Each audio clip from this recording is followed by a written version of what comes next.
সংগ্রামী ভাই এবং বন্ধুগণ, আন্দোলনরত ৮ দলের আয়োজনে আজকের এই সমাবেশ মূলত আমাদের এক দলের সমাবেশ। আমরা কাঁধে কাঁধ মিলিয়ে আজকের এই সমাবেশ সফল এবং সার্থকভাবে সম্পন্ন করব।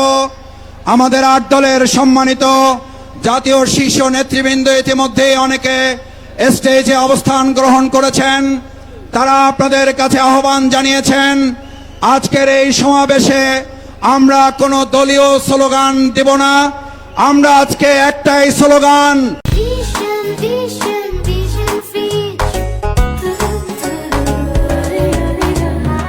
নারায়ে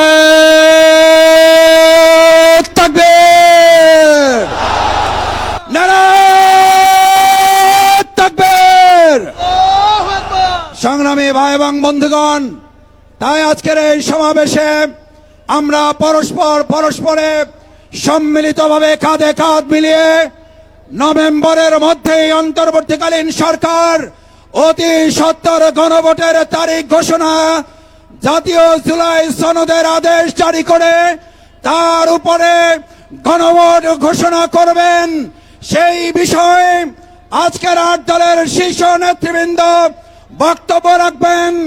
আমরা শান্তিপূর্ণভাবে আজকের এই সমাবেশ সফল এবং সার্থক করার জন্য কাঁধে কাঁধ মিলিয়ে কাজ করব।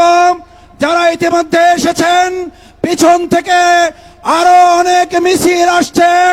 সব দলের মিছিলগুলো, ৮ দলের মিছিলগুলো যাতে আমাদের এই রাস্তায় প্রবেশ করতে পারে, মঞ্চের পিছনে যারা অবস্থান করছেন নেতৃবৃন্দ আপনাদেরকে অনুরোধ করেছেন মঞ্চের সামনে রাস্তায় অবস্থান গ্রহণ করার জন্য।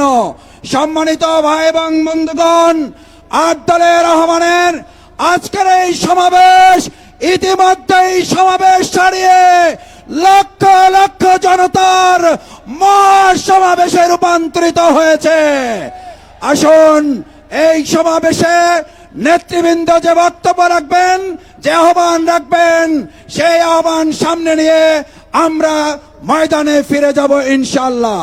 সংগ্রামী ভাই এবং বন্ধুগণ, আপনারা ইতিমধ্যে জেনেছেন, এদিকে ফকিরাপোল, এদিকে কাকরাইল মোড়, এদিকে সেগুন বাগিচা, এদিকে প্রেস ক্লাব, এদিকে 0 পয়েন্ট গোলাপ শাহ মাজার, এদিকে দৈনিক বাংলা সহ প্রত্যেকটি রাস্তার অলি গলি লোকে লোকারণ্য হয়েছে।